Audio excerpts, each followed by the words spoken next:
জুলাই আন্দোলনে আমি শরীক হয়ে কেউর উপকার হয়েছে, কেউর অনেক বড় ক্ষতি হয়েছে। যেরকম আমার অনেক বড় ক্ষতি হয়েছে, আপনি দেখছেন আমাকে কতগুলো গুলি লাগছে।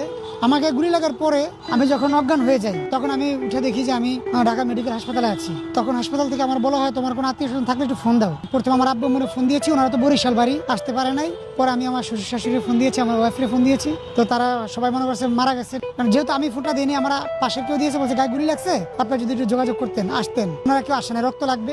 তো ওনারা ফোন কেটে দিচ্ছে। নেক্সট ফোন দেওয়ার পর একটা সময় ওনারা বলে আমরা তারা চিনি না।